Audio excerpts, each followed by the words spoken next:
Tá bom, vou dar mais tranquilo para você, Agatha. 2h50, 10 para meia-noite a gente encerra e tá beleza. Não, tô brincando, gente. Vamos bem de boa. Bem, na verdade, a aula hoje, ela é bem de boa como um todo. Rondonópolis usa horário de Brasília, gente? Mas Rondonópolis não tá tão perto assim da divisa. Ah, bom. Você tá onde, Agatha, então? Tá 1 hora a mais. Tá...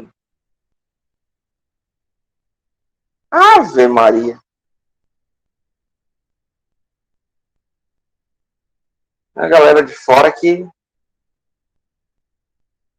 Fortaleza. Tá certo, tá certo. Então tá então. Vamos aproveitando então. Então, assim, para a gente dar continuidade, dar início, né, nos nossos trabalhos mesmo, a gente vai entender hoje o conceito, os fundamentos do direito. E a gente não consegue entender os fundamentos do direito sem entender os fundamentos da sociedade. Porque o direito, ele é essencialmente o espelho da sociedade. Ele é a representação, é a materialização das normas sociais, das normas de conduta social que um grupo de pessoas, né, aquele grupo popular, acaba por utilizar. E aí eu trouxe, passou aqui, né? Uma citação de Aristóteles que fala que o homem é um ser eminentemente social. Ele precisa viver em sociedade e se relacionar com os seus semelhantes. Isso é esse é o conceito de Aristóteles. E a gente talvez tenha tido uma noção mais clara disso nos últimos 18 meses, com o surgimento, com a situação que a gente viveu de pandemia, né? A situação que a gente vivenciou dessa situação pandêmica que a gente viu, dessa questão do isolamento social que a gente vivenciou e que a gente acabou passando, digamos assim,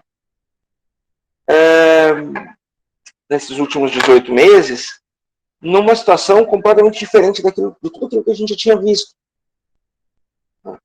Por mais que, obviamente, não foi para todo mundo durante todo esse período, ela acabou impactando, de uma forma ou de outra, todas as pessoas. Então, todo mundo acabou, de alguma forma, pressionado ou afetado pela situação da pandemia. Mesmo aqueles que, de fato, não tiveram um isolamento social, que, de fato, não tiveram um afastamento, né, uma situação de quarentena maior, a gente teve alguns momentos, todo mundo teve em algum momento alguma situação em que teve que ficar distante, né, seja distante de família, distante de amigos, de parentes, a questão do trabalho, e mesmo quem acabou continuando a trabalhar, continuou de uma forma diferente, então não pôde visitar, não pôde andar, não tinha liberdades de se locomover, tudo isso, claro, em prol de tentar evitar o máximo possível que o vírus se propagasse e que matasse mais gente do que matou, né? E claro que não foi suficiente, porque morreram mais de 500 mil de pessoas.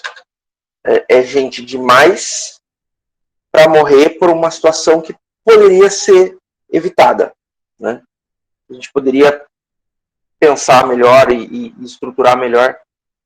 Mas eu lembro que, logo que decretou a pandemia, em março do ano passado, aqueles primeiros 10, 15 dias, eles tinham um quê meio diferente, né? Eles tinham um jeitão, né? Tá todo mundo se adaptando. Eu, por exemplo, na época eu estava só trabalhando para o TJ, não estava em aula, e de repente o TJ não tinha estrutura, não tinha cadastro, não tinha condições de permitir que todo mundo trabalhasse em teletrabalho, os juízes já trabalhavam, mas os servidores não. E aí, eu mesmo passei quase 10 dias sem trabalhar, na verdade.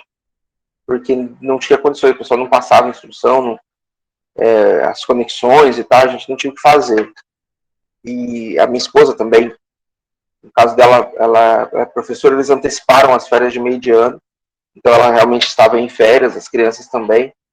Foram 15 dias que a gente passou assim, sem sair de casa, né, na véspera da decretação do lockdown, a gente foi no mercado, fez compras, e a gente ficou assim, assistia live de artistas, assistia não sei o quê. Eu lembro que a gente parou para assistir uma live de não me lembro quem, acabamos assistindo a live do Sandy Júnior, e filme, série, maratonamos um anime que meu filho queria muito ver. E era tudo muito diferente, né? Uma coisa. E de repente começou a cair a normalidade. Né? Caía a ficha do real. Não, peraí, isso vai se estender por mais do que 15 dias, isso não é uma férias. Né? Porque todo mundo achava que iam ser 15 dias. É por isso que talvez muitos não se preocupassem. O TJ mesmo não investiu muito na questão do trabalho remoto. Porque, não, é só 15, 20 dias e resolveu, aí a gente volta. E de repente a gente começou a trabalhar, e de repente a gente começou a vivenciar outras situações, e daí já extrapolou o período de férias das crianças, e a coisa começou a complicar, e a coisa começou a ficar bem mais difícil, e de repente caiu uma ficha. Não, peraí, isso aqui é uma coisa séria, é uma coisa bem diferente, uma coisa que não faz parte do nosso cotidiano. E a gente começou a se virar com situações com situações diferentes, na verdade, né? Situações que a gente nunca viu. E tem 2 anos que a minha filha faz aniversário em julho, então foram 2 anos que ela fez aniversário de forma virtual. Ela tava, comprou um bolo para ela em casa, ligou o celular, espelhou o celular na TV e fez videochamada, né? E assim foi. Meu filho do meio, que faz aniversário em dezembro, só passou por uma situação dessa. Então, esse ano, se Deus quiser. Mas, por exemplo, é o tipo de coisa que quando a gente não puder viajar, vai ser normal. Né? Então a gente vai. E por que eu estou falando tudo isso? Porque essas regras de conduta, essa questão social, ela impacta diretamente no conceito de direito. Porque o que é o direito? O que é a essência do direito? Tem uma citação aqui que eu coloquei. Direito é um estudo histórico, filosófico, sociológico, antropológico e literalista das regras de convivência estipuladas por grupos sociais. Então, existe um grupo social, existe uma estrutura social, e essa estrutura social, ela vai estabelecer normas de condutas. E essas normas de conduta, elas são justamente as primeiras manifestações do direito. O direito, ele é, em essência, em suma, aquilo que a gente enxerga como a sociedade. Aquilo que a gente enxerga como a resolução das ciências sociais. Então, enquanto a gente tiver o direito representando essa norma de conduta, a gente tem uma sociedade que trabalha em prol de uma coletividade. Então, essencialmente, o direito só existe também na democracia, tá? O direito, quando ele extravasa para a autocracia, para a ditadura, aí as regras de direito, elas deixam de existir. O conceito de direito, de Estado democrático de direito, de força do direito, ele deixa de existir. Então, a gente precisa entender o direito como uma representação democrática daquilo que a gente enxerga, daquilo que a sociedade enxerga como correto. E aí o direito é também a reunião de normas de conduta.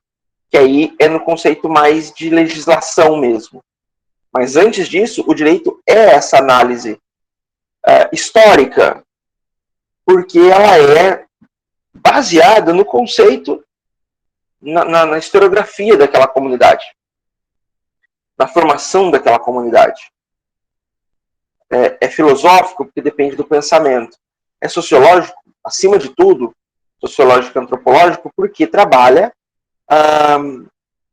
as relações sociais. E é literalista porque traz a letra da lei. Né? Então, o direito ele é essencialmente esse conceito ou essa forma de trabalhar o conceito de sociedade. E em 1762, Rousseau nos traz a obra do contrato social. O que é o contrato social de Rousseau? É a materialização, é a publicação de uma teoria que estabelece essas relações de conduta, que estabelece essas relações entre os membros daquele grupo social.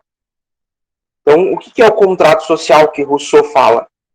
É um estabelecimento de normas nas quais você tem que se encaixar, se enquadrar para continuar sendo aceito por aquela sociedade.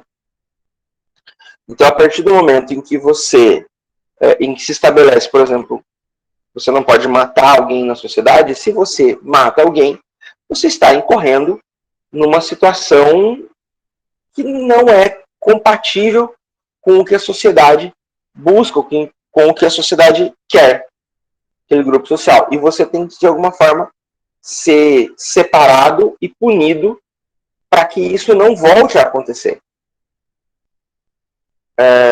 Então, e aí tem uma frase que é atribuída ao Rousseau, que ele diz, o homem nasce bom, mas a sociedade o corrompe.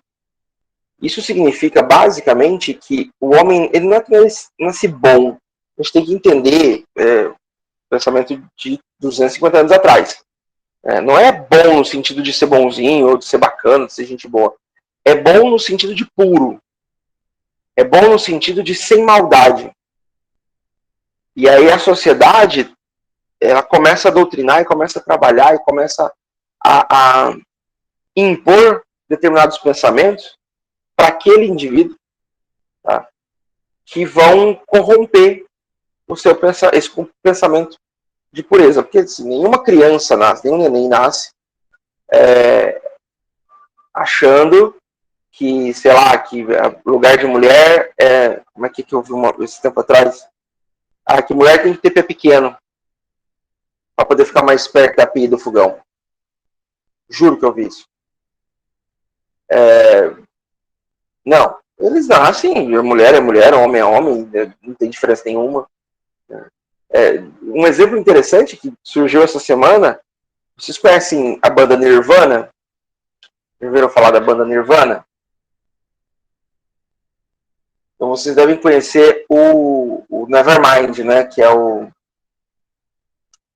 disco, talvez, o disco mais conhecido do Nirvana é o Nevermind. E aí, a capa do Nevermind, para quem não conhece, é um bebê. Deixa eu colocar aqui na apresentação para vocês, para quem não conhece, ver.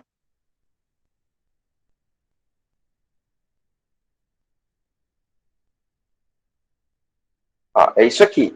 Tá?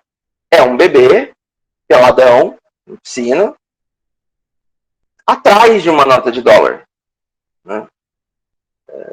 Aqui, né, uma nota presa no anzol. Na verdade, para ser bem honesto, eu nem sei dizer se essa nota está aqui ou se isso é uma montagem. Eu acho que é uma montagem que foi feita depois. Mas o interessante é que aquele bebê ao espelho sem fim.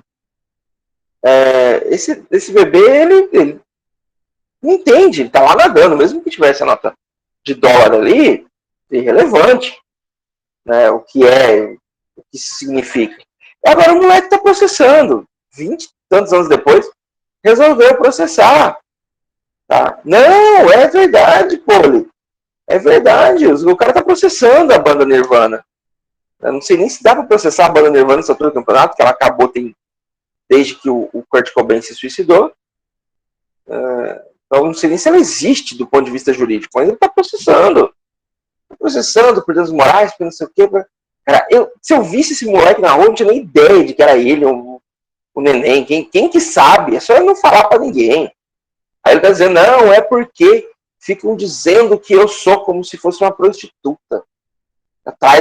Pelado atrás de dinheiro. Meu filho, as prostitutas nem tão peladas mais. Então, assim, tem lógica o que o cara fala. Mas o que é isso? Isso é algo que foi introjetado, que foi colocado, que foi pressionado. Ele, enquanto neném, era só um neném nadando. E se realmente tinha nota ali, que eu nem sei se tem essa nota, se estava lá, eu acho que não, porque tem um anzol ali também, poderia machucar a criança, né? Acho que isso é uma montagem. Mas digamos que tivesse essa nota. Ele só tá brincando, querendo brincar com aquilo que chamou atenção, com o trocinho que fica mexendo, chacoalhando. Então, para ele é só muita felicidade, só isso. E é interessante a gente pensar como que o conceito dessa ofensa, de tudo isso, foi introjetado ao longo dos últimos anos. Né? E óbvio que também tem um pouco de golpismo aí, que ele resolveu ganhar uma grana em cima do...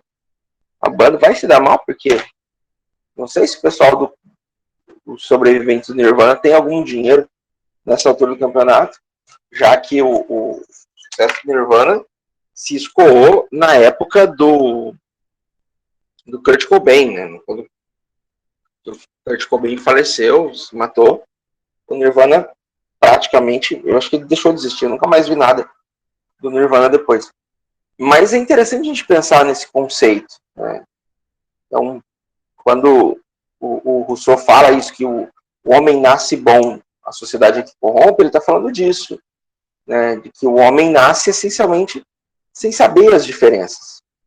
Tem uma música que tem uma passagem bem interessante, que é a Evolution, do Devolution, do Pearl Jam, e tem uma parte que ele fala assim, admire minhas coisas, admire o meu filho, ele é meu clone. Então, o que isso significa? Que as pessoas, os homens, eles acabam criando outras pessoas, acabam criando outros iguais a eles, né? Seja filhos, seja... que perpetuam muitas vezes o mesmo tipo de pensamento.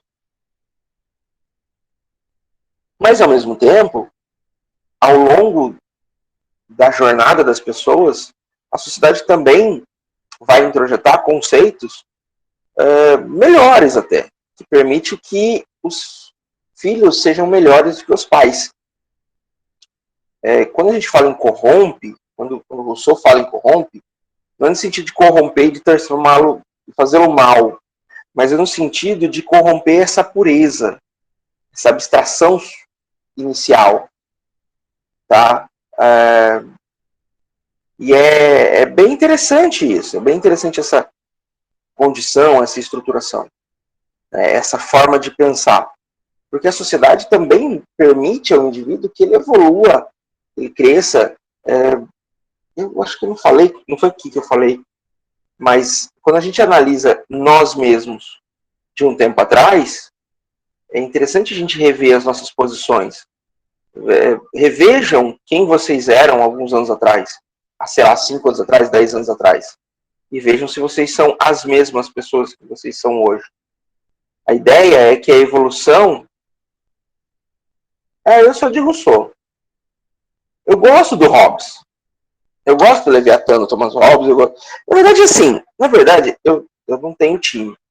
Eu tenho um time, mas daí não está na questão do direito, está muito mais na questão da política e da economia. Tá? Eu sou esquerdista. Deixa eu já deixar bem claro aqui. Então, eventualmente vão ter alguns comentários. Eu sou esquerdista.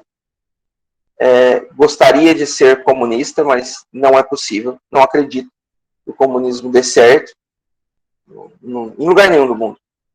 E não tem nada a ver com o comunismo ou com as ideias comunistas, tem a ver com a pessoa, com o ser humano. Eu não acho que o ser humano é capaz de se dispor o suficiente, de ser altruísta o bastante para ser comunista. Porque o comunismo exige altruísmo e exige um desprendimento material que o ser humano não tem, nunca teve. E anseio o dia que tenha, mas eu acho que minha esperança não é muito grande mais. Cada vez mais ela diminui. Então, sou de esquerda, sou social-democrata, sou defensor das liberdades civis, mas, ao mesmo tempo, defensor de um Estado mais presente, um Estado regulador forte. Mas, do ponto de vista jurídico, eu não tenho uma linha definida, porque eu gosto de pegar aquilo que interessa, aquilo que é bom de todo mundo. Né? Eu prefiro o Rousseau. Beleza, eu gosto mais do Rousseau, trabalho muito com ele, mas isso não quer dizer que eu não vá trabalhar com Thomas Hobbes e que eu vá desprezar o que o Hobbes falou. A gente tem coisas importantes a serem faladas dele também. A gente precisa perder um pouco essa ideia de oposição, na verdade. A gente tem que pegar, né, todo mundo. Então, assim, eu bebo das fontes mais variadas. Eu vou de Platão, eu vou de Aristóteles, eu vou de até, sei lá, como é que é o nome do Carnelucci, Zaffaroni, né, o pessoal mais recente. E é interessante porque você vai vendo, né? Por exemplo, você pega aí, dentro da antropologia, que faz parte do estudo do direito, você precisa ter um estudo antropológico. Lacan e Althusser. Eu sou muito fã de Althusser. Tá? Eu sou muito fã de Althusser. Mas, ao mesmo tempo, eu gosto das ideias de Lacan. Não, eu tenho. Então, aí é que tá. Não é bem assim. Tá? Eu acho que não é bem essa questão de um é bom e o outro é mau. Tá?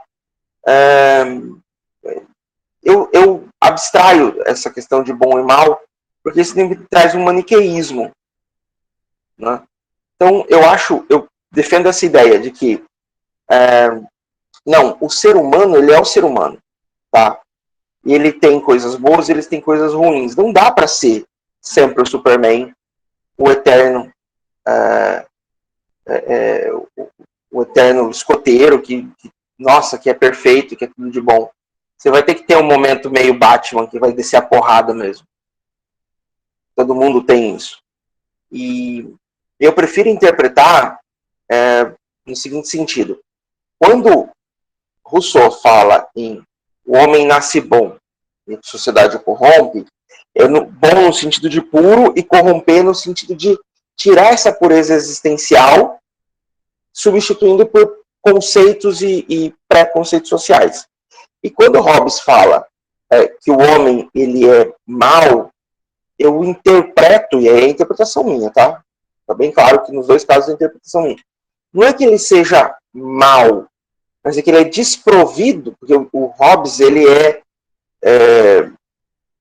voltado não só contratualista, mas ele é estatutário, digamos assim, né? Ele defende um Estado, ele defende uma organização. E eu entendo, o que eu interpreto dele é que quando ele fala mal, é que o homem é quase anarquista, ele nasce fora disso. E ele precisa ser inserido desse contexto social e estatal. Então ele nasce alheio a isso. Então esse mal dele é mal no sentido de não estar integrado nesse conceito. Eu posso estar fazendo uma viagem muito psicodélica e o que eles queriam dizer é que sim, o homem nasce gente boa ou o homem nasce malvado? Posso estar completamente errado. Mas por enquanto eu me mantenho aqui. Quem sabe um dia a gente cria uma máquina do tempo, né? Mas eu acho que nós não vamos criar máquinas do tempo. Infelizmente, a máquina do tempo ela não vai rolar. E a gente tem prova disso também. Porque alguns anos atrás, Stephen Hawking deu uma festa, não contou para ninguém que ia dessa festa, porque era uma festa para os viajantes do tempo. se tivesse algum viajante do futuro, voltaria para a data, e não foi ninguém na festa dele. Então, não vai rolar viagem no tempo. Então não dá para falar com esses dois caras para saber o que eles queriam dizer de fato. Porque às vezes o que se coloca no papel com a escrita de 250, 270 anos atrás, ela não reflete o que a gente fala hoje, né? Entendimento, até porque a forma de se expressar é diferente. Então, às vezes a gente não consegue. Então, por isso que eu estou falando. Essa é a minha interpretação do que eles falam e tal. Não é algo que eu possa afirmar categoricamente. Mas eu prefiro partir para essa interpretação realmente. De que o bom de Rousseau está mais para puro. E o mal de Hobbes está mais para anarquista, para fora dessa inserção nesse contexto. Ok? E aí a gente tem o conceito do Estado, o conceito do direito nas suas várias facetas. O direito, ele é, antes de tudo, como eu disse, a materialização das normas de conduta. E a gente vai entender ele também como lei. Mas antes de ser lei, ele é Estado. Porque o que é o Estado? Como o próprio Hobbes falou, o Estado é essa superestrutura, né, essa coluna de espinha dorsal que vai manter esse grupamento, esse aglomerado populacional unido dentro de uma mesma, digamos assim, mesma esfera de trabalho e de pensamento. Então, o Estado, ele passa a reger essa estrutura. Ele passa a ser o governo. Tá? E aí, governo é uma outra denominação. O Estado, ele é esse poder que vai aplicar, gerenciar e conduzir, digamos assim, esse direito social, esse espelho de sociedade. A partir do momento em que o ser humano se estrutura e se reúne em grupos sociais, ele estabelece normas de conduta. Essas normas de conduta são direito, por mais que não tenha esse nome. Obviamente, você não vai achar nenhum registro pré-histórico onde você tenha uma pintura rupestre definindo o que é direito. Isso é bizarro. Mas você tem o entendimento de que essas normas de conduta passam a espelhar o direito. E a partir de algum momento, eles decidiram que tinha alguém que era o chefe. E esse chefe passa a representar esse Estado. Também não tem assim, uma definição. Vocês já assistiram, por exemplo, os Croods? Animação, desenho? A gente já assistiu? Assistam. Quem não assistiu, assista. Ali a gente tem uma representação interessante das relações sociais. O segundo também muito bacana. Porque o que você tem? Você tem uma unidade, um grupamento, que também é uma unidade familiar, e você tem, ao mesmo tempo, a personificação dessas relações sociais e essas regras de conduta. E quais são as regras de conduta? Você não pode sair depois do pôr do sol, você tem que ser uma bola, você tem que fazer o círculo da morte quando ameaça, e queria ir por aí, ok. E de repente vem alguém, na verdade vem alguém, não, já existia um movimento para mudança. E enquanto a mudança tenta ocorrer pela força, no caso é a IP tentando sair e forçar uma mudança, ela não dá certo. Porque aí a gente tem uma manutenção do status quo e uma rebelião. A partir do momento em que chega alguém e mostra algumas coisas, mostra como é possível fazer coisas de uma forma diferente, você vai percebendo que ele vai envolvendo todo mundo daquele grupo. E aí a estrutura de direito, a estrutura de norma, de relações sociais, ela também se movimenta. E aí você tem uma mudança de perspectiva, uma mudança de visualização daquilo. E isso é muito importante para a formação. E aí no 2 você tem essa mesma mudança de perspectiva, mas numa outra esfera. Porque você tem um outro pai que tem outros interesses. E o Estado, e a gente vê isso, esse começo, e é bem interessante como você enxerga essas relações. Tá? É interessante a gente ver isso. Os crudes, Francisco, eu vou deixar aqui, eu acho que tem acho que tem na Netflix, eu não tenho certeza não, mas acho que tem na Netflix. E eu recomendo, quem puder assistir o 2 também. Onde que a gente assistiu o 2? Acho que a gente sim, a gente assistiu no cinema. Mas deve ter, tá? O 2 deve ter, sei lá, num Disney Plus da vida. Mas é muito legal mesmo. E também para se divertir. Tá? Eu tô trocando aqui porque eu tô de manhã e daí tudo, passa um tempão com esse fone no ouvido e ele vai machucando a orelha da gente. Eu vou ter que furtar o fone grandão da minha esposa daqui a pouco. Mas assim, o que acontece? A gente tem essa relação do Estado, essa relação do direito, essa estruturação de um ponto de governo. E aí a gente tem a evolução disso ao longo dos anos, ao longo das eras. O primeiro Estado que surge é o Estado do mais forte, que é imposto pela força, que é muito semelhante àquilo que a gente vê no filme, nas sociedades mais antigas, né, nos primeiros conglomerados em que havia uma luta de fato pelo poder. E a gente vê isso ainda em algumas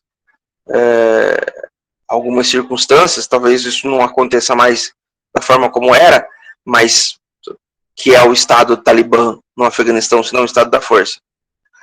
Você também pode pensar que em Wakanda é a mesma coisa. Quer dizer, o rei morreu, vai nomear um novo rei, mas ele pode ser desafiado por qualquer um e se vencer, leva o trono. Simples assim. Quem assistiu Pantera Negra percebe que, né, o trono é disputado na base da porrada, literalmente. Mas com a evolução social, com a evolução das condições, com a evolução das sociedades, começa a se criar também uma questão mais mitológica. E porque o ser humano até então ele não consegue explicar todos os fenômenos e começa a criar, e aí a gente volta na questão do que o que diferencia o ser humano dos animais, que é o pensamento abstrato.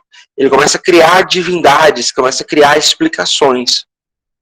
E aí nós temos um período, na verdade 2 grandes períodos, em que o governo, o Estado, ele é exercido por pessoas que seriam teoricamente ungidas por esse poder divino, que são as monarquias absolutistas em principal, mas a gente tem isso não só na Europa, né?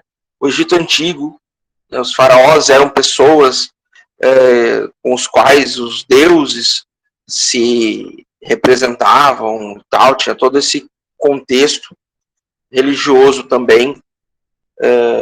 Se a gente for aí nas civilizações maia, na civilização inca, na civilização asteca, os líderes eram sempre pessoas com a unção do poder divino, com a possibilidade de você ter forças extraterrenas atuando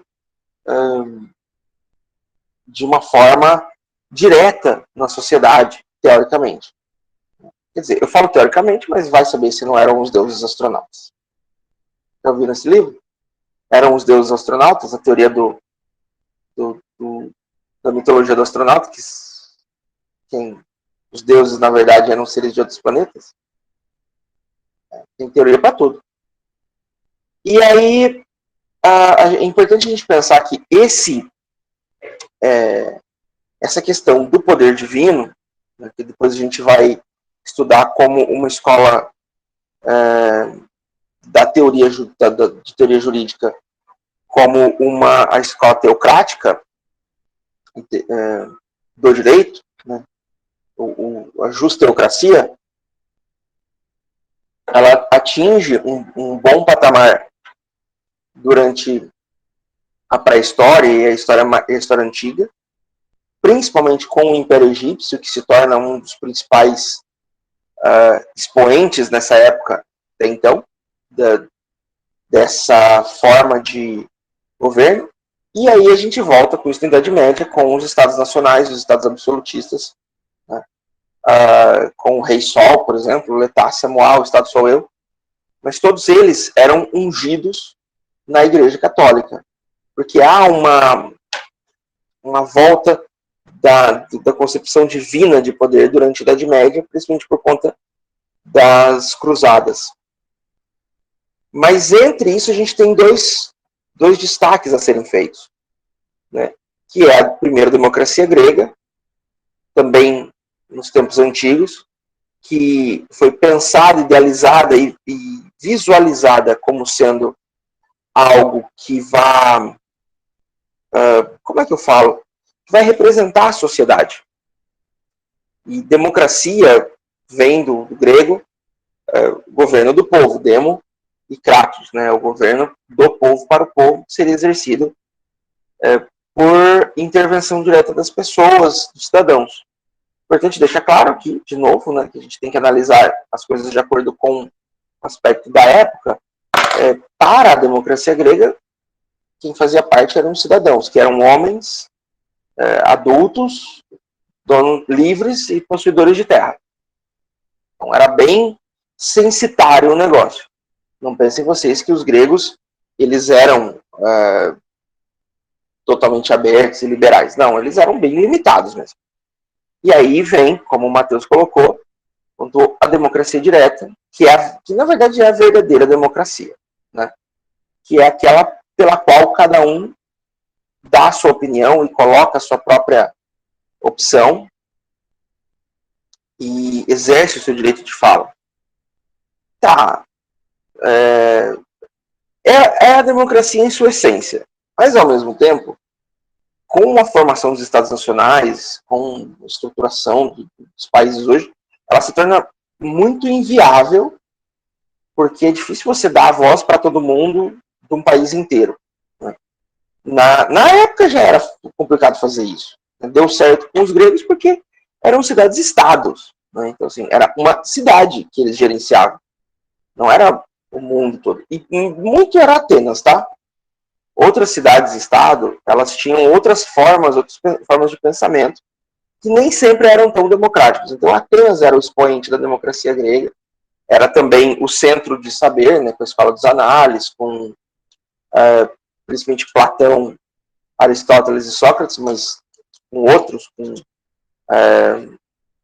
agora tem uma série de filósofos gregos, a maioria deles estava em Atenas. Mas acabou não dando certo, justamente porque eles não tinham uma unidade nacional forte e foram dominados pelo Império Romano. É interessante, eu acho tão engraçado isso. Não sei se foi com vocês que eu falei sobre o Afeganistão e sobre como os Estados Unidos acabaram criando de forma indireta o Talibã. Foi aqui? Aqui foi com base no armamento dos Estados Unidos, que eles entregaram para que os mujahedins lutassem contra as invasões soviéticas, que foi criado o Talibã e que depois se tornou o ataque. E aí eu falo, minha esposa concorda comigo, a gente divide essa opinião, tem gente que discorda veementemente, mas a verdade é que a história é cíclica. Porque se a gente for analisar muito bem, né, os gregos resolveram atacar, não sei se vocês conhecem essa história, essa parte da história, mas os gregos resolveram atacar Troia, né? E aí eles foram lá, fizeram a Ilíada, que é a Guerra Troiana, né? Foi absurda, demorou acho que 10 anos a guerra, demorou para burro, deu maior trabalho. supostamente, seria pela honra do rei espartano Menelau, mas foi a Grécia inteira. E aí eles acabaram destruindo Troia. No final das contas, Troia pereceu. A história do cavalo, que todo mundo sabe, né? Só que um grupo de heróis troianos fugiram, entre eles Enéas. E por mais que a história de Rômulo e Remo, da fundação de Roma, seja bonitinha, a verdade é que Enéas chegou de uma vila às margens do rio Tibre, que não era nada, e Enéas funda ali o que depois viria a se tornar o Império Romano, que foi lá e fez o quê? Acabou com as cidades-estados gregas. Né? Então, assim, talvez, se os gregos não tivessem atacado Troia, Enéas não teria fugido, e a Grécia estaria aí forte e poderosa até hoje. Tá? Só pra vocês entenderem como que consequências geram atos, atos geram consequências. Mas assim, o Império Romano ele surge e ele se torna um grande império conquistador. Os gregos eles eram muito satisfeitos em estarem onde estavam. Os romanos eram mais inquietos, por assim dizer. E eles se expandiram. Talvez ele não tenha sido em termos de território o maior, porque o Império Persa chegou a ser muito grande. É difícil a gente analisar a questão de população, né? Porque não tem registro oficial, principalmente do Império Persa, de Alexandre o Grande. Mas o que se sabe é que o Império Romano se tornou o grande Estado, o primeiro grande Estado. Porque os persas, tanto com Alexandre quanto com outros imperadores, eles dominavam, eles conquistavam, normalmente eles deixavam um grupo, um ou dois administradores, com mais alguns soldados, mas basicamente o que acontecia era um retorno à normalidade anterior, só prestando obediência àquilo que o Império Persa decidia. Já os romanos, eles convertiam todos os territórios conquistados eram convertidos ao conceito romano de cidadania, de civilização. E, inicialmente, eles criaram um senado, criaram tudo, mas era impraticável o cara sair, sei lá, de onde hoje é Portugal, a Espanha, às vezes da Bretanha, onde hoje é Inglaterra, atravessar o mar, Canal da Mancha, para ir até Roma, para expor as suas... E aí Roma cria a figura dos juízes, né? Já tinha os administradores, cria os juízes, que são pessoas imbuídas da responsabilidade. E eles passam a julgar e acho que é Justiniano, o imperador romano que faz isso, cria o chamado Corpus Iuris Civilis Romani, que é o corpo de direito civil romano. É a primeira grande codificação da história. É o primeiro momento em que um Estado nacional, um Estado, começa a definir um conjunto de regras e leis específico para todo o seu território. Botando aqui o celular para carregar. Ele estabelece uma lei unificada que valia desde Roma para todos os rincões do Império Romano que porventura existissem. E é interessante a gente pensar nisso. Interessante a gente pensar como que foi feito isso numa época em que isso foi escrito à mão, gente. Lembrar que não tinha impressora, não tinha tipografia, não, para escrever e mandar a cópia do livro. Era feito à mão. É óbvio que houve citações, houve desvirtuamentos desse corpo de leis, claro. Se a gente falar aqui que era completamente isolado, completamente simples, é surreal. Seria de uma ingenuidade fora do comum. Mas o que a gente entende é que o Império Romano ele se torna o primeiro grande Estado a compor, do ponto de vista jurídico, uma unidade, uma única correlação. Então, o Império Romano ele é, sim, um dos principais. E aí a gente sai do Império Romano, tem a queda de Constantinopla, passa de novo por um período em que a divindade assume um poder dentro do conceito de Estado, e nós chegamos, então, no Iluminismo, tá? Que é o momento em que o Estado se reenxerga com base nos conceitos de filosofia, nos conceitos de pensamento abstrato. E aí a gente vê Hobbes, Montesquieu, Rousseau, vários pensadores trabalhando com uma ideologia diferente. E aí tem dois pontos que são essenciais, que é a independência americana e a Revolução Francesa. Para quem não sabe, a Revolução Francesa aconteceu depois da independência americana.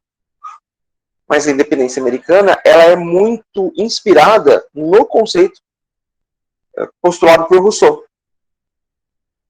E eles trazem uma ideia de um Estado democrático de direito baseado na vontade e nos interesses do povo que o constitui. Não que não houvesse, né,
Me ouvem agora, pessoal?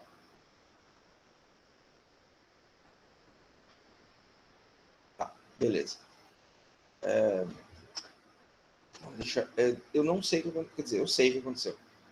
O celular ele já está mais para lá do que para cá. E aí eu coloquei para carregar, mas ele não sustentou. E acabou desligando. Agora eu estou indo para o computador. Então eu vou ficar meio de lado para vocês agora. Porque eu estou na outra tela. Porque eu olhei a tela do notebook queimou, eu estou com a tela auxiliar aqui. Coisas que vão acontecendo, tem que arrumar esse negócio. Mas retomando, então assim, as ideias, né, de liberdade, fraternidade, liberté, fraternité, igualité, liberdade, fraternidade e igualdade, postuladas na Revolução Francesa, elas são baseadas nas ideias da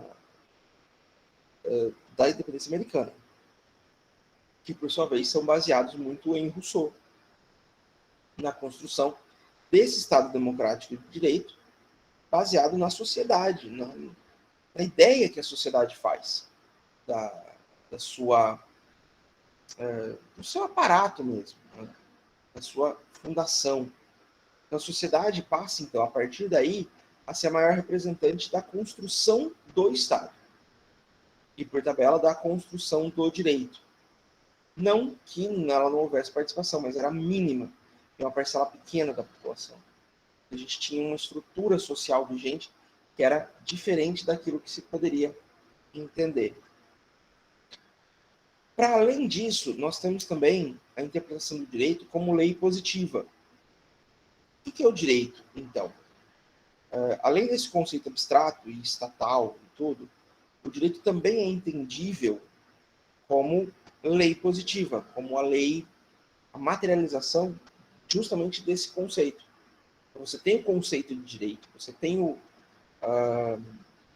a estruturação do Estado, e você tem a materialização dessas normas. A gente fala em materialização das normas, em lei positiva, dentro de um contexto de direito positivo que tem no Brasil. Mas também pode ser entendido como a consolidação das normas do direito consuetudinário. O que é direito consuetudinário? É o direito de costumes, no qual está embasado a common law, no qual está embasado, por exemplo, o sistema de normas americana e de normas inglesas. Na Inglaterra não existe lei nenhuma. Nos Estados Unidos tem algumas e tal, mas não são as mais... Não é o principal regramento. O principal regramento são os costumes. E aí a gente tem o regramento, esse conjunto de normas, por mais que elas não sejam escritas, elas são existentes, elas são normas de conduta. E aí o direito também se estrutura nessa condição de lei, de norma, não só no direito positivo. Norberto Bobbio, no seu livro da Teoria do Ordenamento Jurídico, ele fala que a norma é uma convenção, ou se quisermos, uma proposição evidente, que é posta no vértice do sistema para que ela possa reconduzir a todas as demais normas. Então é uma essência, é uma colocação primeva da norma como sendo digamos assim, um referencial, um baluarte para a construção do direito. Né? E aí, a partir do momento que se estabelece uma norma, seja ela positiva ou não, ela também dá autoridade, dá autonomia para que o Estado haja com autoridade sobre o cidadão. E é nesse momento que nós temos o poder de polícia. O que é o poder de polícia? Não é o poder da polícia de ir lá e prender ninguém. O poder de polícia é o poder que nós, cidadãos, conferimos ao Estado na representação dos seus governantes, de maneira que eles possam agir em prol e em defesa da nossa coletividade, não da nossa individualidade. Então, isso que tem que ficar bem claro. Quando a gente fala nesse poder de polícia, a gente está focalizando muito o direito, o direito coletivo, e não o direito individual. Precisa entender essa questão do direito coletivo acima de tudo. Então, é o mesmo tipo de Estado que permite a desapropriação de uma casa para a construção de uma rua, que vai beneficiar todo um bairro. É o direito que nós damos ao Estado de, por exemplo, criar um passaporte de vacina e proibir ou limitar a entrada de pessoas por não terem se vacinado, porque a ausência da vacina prejudica todo um grupo de pessoas, não só aquele que não foi vacinado. É o que deu aos governos autoridade para o uso de máscara, para impor a obrigatoriedade do uso de máscara. E aqui a gente tem esse conceito de que o interesse coletivo ele está em supremacia ao direito individual. É importante da gente deixar claro todo o tempo que o direito individual ele está em segundo plano. Ele não está colocado aqui numa posição de vantagem. Tá? O direito coletivo ele tem supremacia ao direito individual. E é aqui que a gente vai trazer Maquiavel, quando ele fala dos fins que justificam os meios. Essa frase, na verdade, ele nunca disse. Tá? Os fins justificam os meios. Isso é uma redução bem grosseira e tosca que foi muito mal interpretada. O que Maquiavel quis dizer, na verdade, é que é lícito, é autorizado ao governante, no caso ele fala ao príncipe, né, porque ele está trabalhando com o principado, que ele imponha determinadas circunstâncias aos cidadãos, aos seus tutelados, que sejam prejudiciais a ele de alguma forma, se isso resultar em um ganho para a coletividade. E isso é essencial. A gente pode fazer críticas ao sistema? É claro que a gente pode fazer críticas ao sistema. A forma como é eleito, por exemplo, eu acho um absurdo que deputados possam ficar se reelegendo indefinidamente. Mas aí eu não vou deixar de votar no deputado porque eu não acho que ele possa ficar. Eu não vou pregar o fim da Câmara dos Deputados porque eu acho que a composição dela é errada. Eu vou trabalhar para conscientizar a população para eleger as pessoas corretas. Eu acho um absurdo a forma de escolha dos ministros do STF e do STJ. É ridículo pensar que quem indica é o presidente. Tá? E qualquer presidente. Eu não estou falando do Bolsonaro, ou do Temer, ou de qualquer um que seja. Eu simplesmente não concordo, nunca concordei, em momento nenhum, que o presidente tem autoridade para indicar o ministro Supremo, o ministro do STF, do STJ, o procurador-geral da República, que depois vai oferecer denúncia contra ele. Isso é muito estranho. Isso é muito ridículo. Mas não é por isso que a gente vai... que eu vou dizer que a gente tem que acabar com o STF. Muito pelo contrário. Eu vou brigar pela defesa do STF e a melhoria. Eu defendo uma escolha de ministros eletiva, por eleição e com mandato. Um dia eu falo sobre isso especificamente, sobre algumas propostas que podem ser pensadas, no meu caso. Mas a questão é você continuar trabalhando em prol dessa coletividade, em prol dessa estrutura social, jurídica e estatal democrática que nos garante o mínimo de respeitabilidade. E qualquer tentativa do Estado intervir de uma maneira que seja fora desse conceito, fora dessa ideia de sociedade, isso é uma intervenção perigosa e problemática para o Estado Democrático de Direito.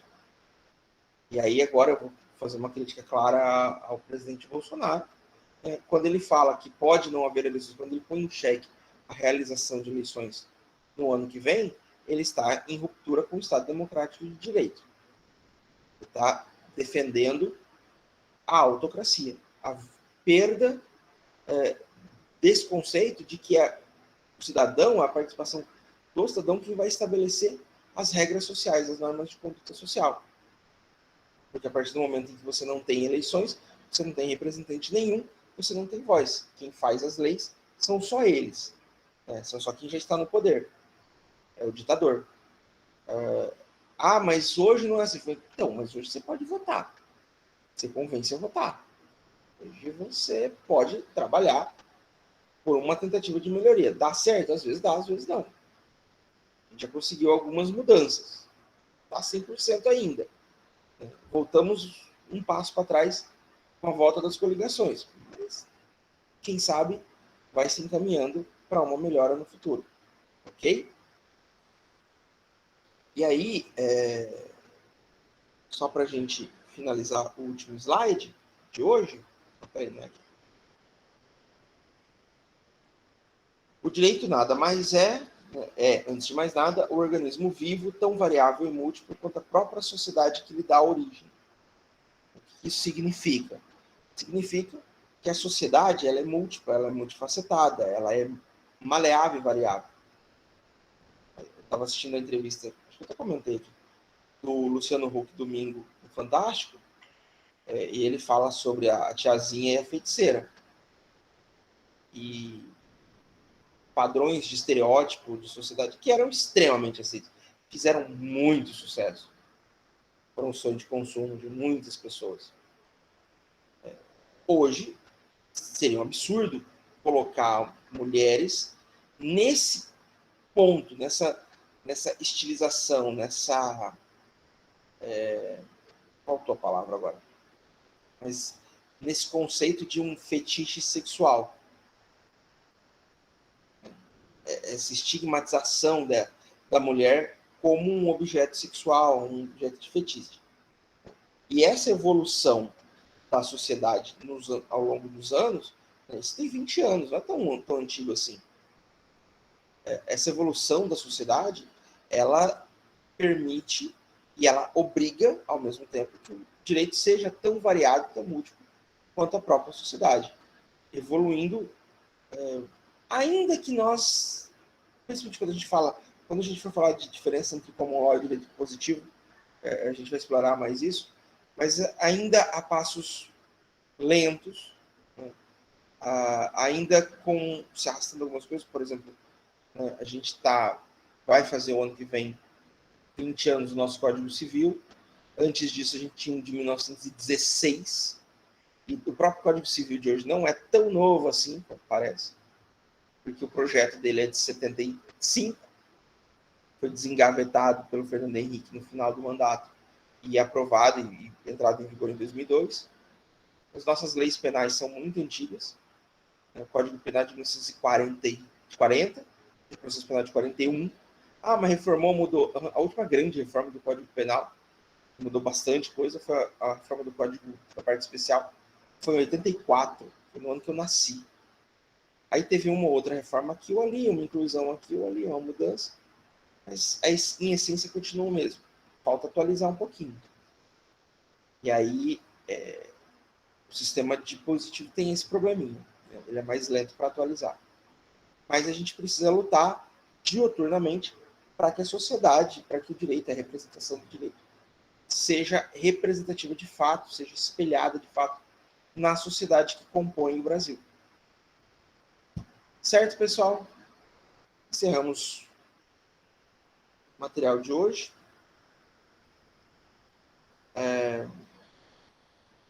Voltamos amanhã. Desculpem essa interrupçãozinha aqui com o celular, acontece, faz parte. Trabalhando em casa tem dessas coisas. E até amanhã. Um abraço para todos vocês. Um beijo e um queijo. Tchau, prof. Até amanhã. Boa noite, professor. Até amanhã.